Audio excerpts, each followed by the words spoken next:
Hello class. This video goes along with Pastoral Care and Visitation.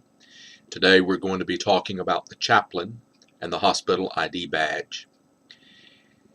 First of all, as you prepare to go to the hospital, I want you to understand that the chaplain is your friend. Some people are afraid of the chaplain, and I never have quite understood that, but the chaplain is there to assist you, whether it's a male or female chaplain. They are there to help you be able to engage and work with your flock. Consider them your friend, your peer, your colleague in ministry. Get to know him or her. Get to know their family. Get to know what you can about their training. Get to know them personally on a peer or a colleague level. Get to know what the chaplain's office provides to assist you in caring for your congregation. They are there to assist. They want to make sure that the people who come into their facility receive the spiritual care that they need that supplements the physical health of that person and their well-being. So get to know what they do to assist you in caring for your members. Get to know about that office. Get to know who works in there. And get to know how to access the hospital. The chaplain will assist you in understanding their policies and their procedures. The chaplain will help you in obtaining an ID badge. Generally, the ID badge will admit you into the hospital to visit your members.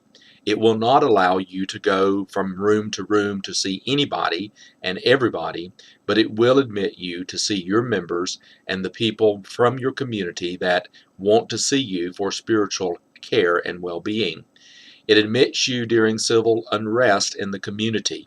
This is very important. More and more as our society grows and as the moral level deteriorates in this country and around the world, it is easy for a city to have civil unrest. And this will help you during that time to be able to go into the hospital and visit your members and those that may be caught up in that civil unrest.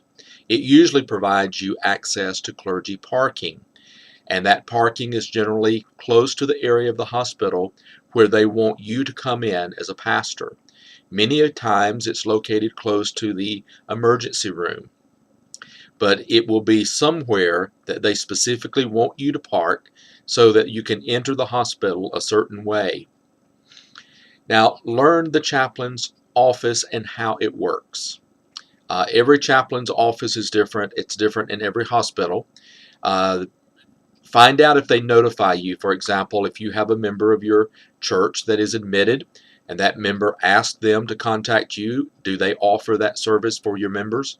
Do they offer ongoing training for you as a minister or for lay caregivers in your congregation? Will they notify you when training is available? Does it cost for the clergy to participate in that training?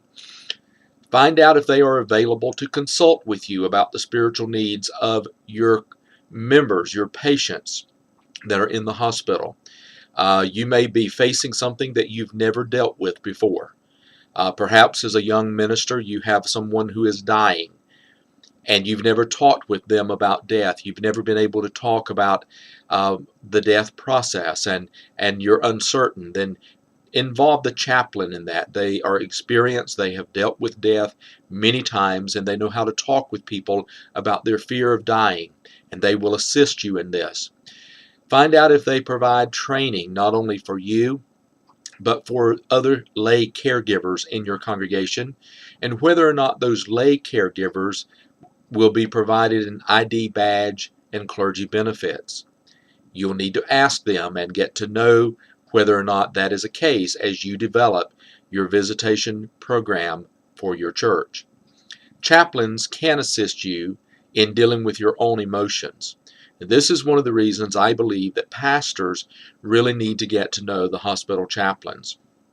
Studies show that roughly 77% of pastors say they do not have a single friend that they can confide in. There will be times in your life that you will be, as a pastor, emotionally overwhelmed. And in those times, you need someone to talk to, and hospital chaplains can be a great friend to talk with when you are going through crisis. I remember very well gathering my own family together to talk with them at the doctor's request about not putting my father back on life support. My father had come off of life support, but he had started deteriorating again, and they knew that putting him back on life support would not extend it may extend his life, but it would not allow him to get well. He had an illness that his body just simply could not overcome. So while it may give him a few more days, it would also prolong his suffering. We knew Dad did not want to be on life support. He had been very clear about that earlier in his life, and so we knew Dad's wishes. But it was still difficult making that decision because we knew that was going to mean that we would not have our dad with us any longer. My dad died about 2 days after taking him off life support, or rather not putting him back on life support.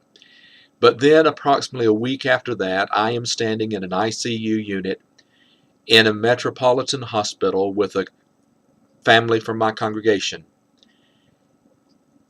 We were discussing taking a family member off of life support. The doctors had come in and told the family in my presence that their mother was brain dead, that she would at best stay on life support, but she would never regain consciousness. She would never have life again. She had had a massive stroke. And I remember that as we talked about it there as a family, thinking to myself, I really don't need to be here. This is too real. It's bringing back too many emotions. There will be times that you will go through similar situations. And if something is too real and you cannot deal with it, you need to be knowledgeable that there is a chaplain there that you have gotten to know who can assist that family. That chaplain is there not only to support your members, the patients in the hospital, that chaplain is there to assist you in caring for them. And when you cannot, because of what is going on in your own life, then you need to involve that chaplain in taking care of them. So remember, the chaplain is your friend, your peer, your colleague. Get to know him. Get to know what the chaplain's office provides. Understand their training. Understand how to get in and out of the hospital. Understand about the ID badge. Understand whether they're going to notify you concerning your members, whether they're providing training.